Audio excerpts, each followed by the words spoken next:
先停下手边所有的事情，因为一场你绝对没想过的史诗对决即将引爆，而这场战争的舞台，没错，就是你的眼睛。真的，我没在开玩笑，就是现在你盯着荧幕的这一刻，在你的双眼深处，一场光明与黑暗之间，一场无声却又激烈到不行的神圣战争正在开打。好，废话不多说，我们直接切入战场核心。这整场战争的关键其实就一个字：光。你懂吗？它既是带给我们力量的伟大盟友，却也可能是毁灭一切的恐怖敌人。这就是一场无法逃避的宿命对决。这就是光最麻烦的地方，它根本就是一把双面刃。你想想看哦，有一股超强的能量，它一方面让你看到这个世界，还帮你校正身体里的生理时钟，但另一方面这股能量的副作用竟然是会不断的侵蚀、氧化你的眼睛。同一股力量却有两种完全相反的结果。我们的故事就从这里开始。那么接下来，该是时候揭开潜伏在黑暗中敌人的真面目了。记住，他们是3位超致命的刺客，而且每一位都身怀绝技，有着独门的暗杀技巧。首先登场，第一位刺客，代号角魔斩猎者。他的真实身份就是那个你我都知道、无所不在的紫外线。他的攻击目标非常明确，就是我们眼睛最前线的防御阵地，也就是角膜和水晶体。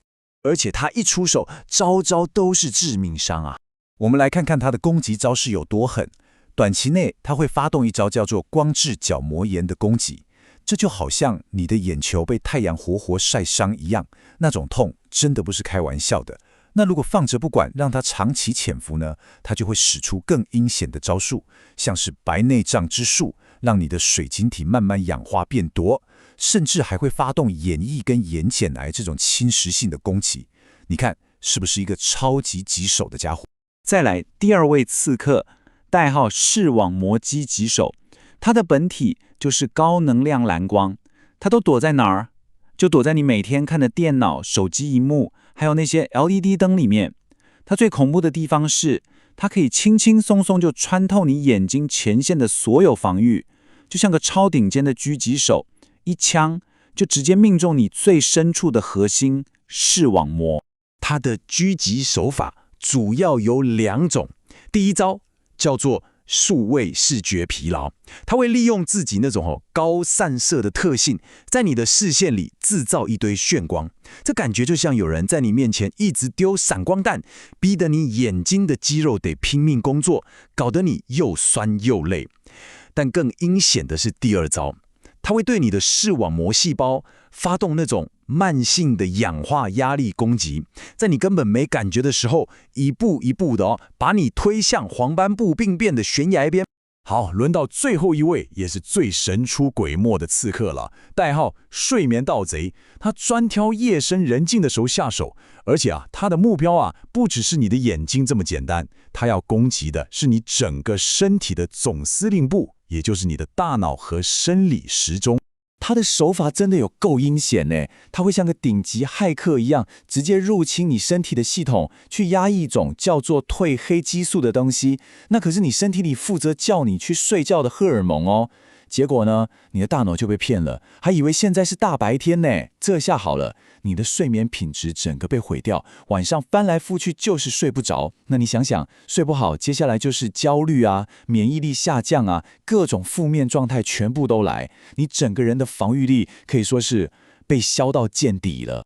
但是你先不要绝望，就像所有王道故事一样，光不只有毁灭的力量，在它的领域深处，其实还藏着一股超级强大的守护之力。现在就让我们一起进入光之圣域，去唤醒沉睡在你体内的那个传说中的守护者吧。这位伟大的守护者，他的名字就叫做日间自然光。没错，特别是对于还在发育的眼睛来说，它简直就是对抗近视这个大魔王最强大也最可靠的英雄。那它的战斗力到底有多高？你看看这个数字，户外的自然光强度随便都突破1万勒克斯，1万，这什么概念啊？我们平常在室内，像办公室啊、教室啊，光线顶多就300到500，这个差距根本就是压倒性的，完全不是同一个次元的战斗力，好吗？而这股强到爆的光之力，它的效果是什么？就是能刺激你的视网膜分泌一种叫做多巴胺的神圣物质，这就等于发动了究极防御技能，可以直接抑制眼球不正常的变长。也就是说，它能阻止近视这个魔王继续升级啦。讲到这里，最有趣的地方来了，你还记得刚刚那个刺客蓝光吗？其实它有双重身份，在白天它反而是我们的伙伴，它抑制褪黑激素，可以让我们保持清醒、专注，心情也比较好。但是一到了晚上，完全一样的招式却变成了我们的致命弱点。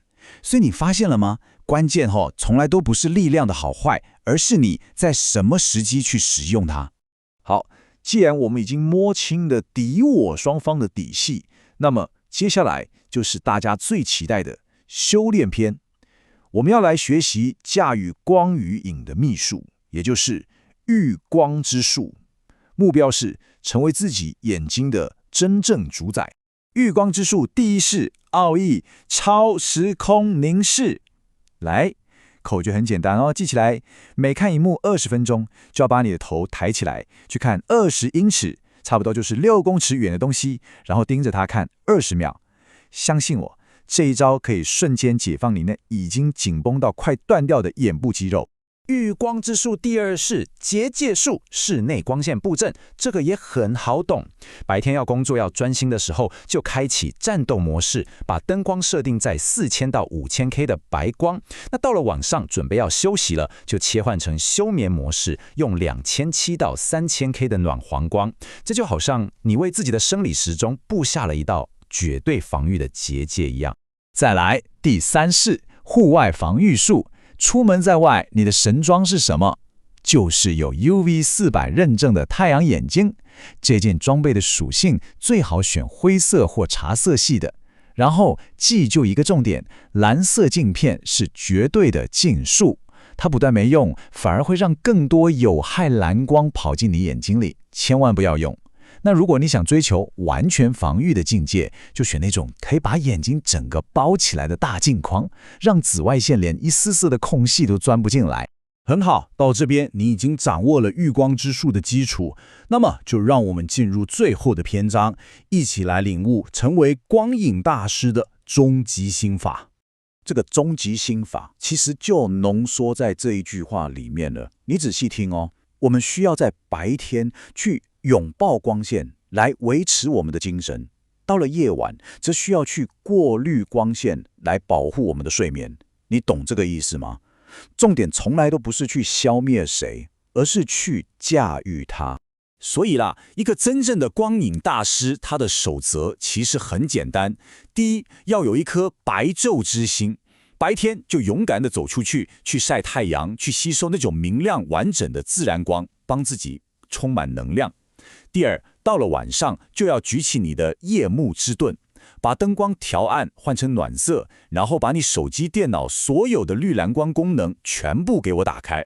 到这里，成为大师所需要的知识跟秘诀，你都已经学会了。但是你要记住，真正的战斗并不是在这里结束，而是从你关掉这个画面的下一秒才正要开始啊。那么最后一个问题要问你：光与影的这股力量，你今天驾驭了吗？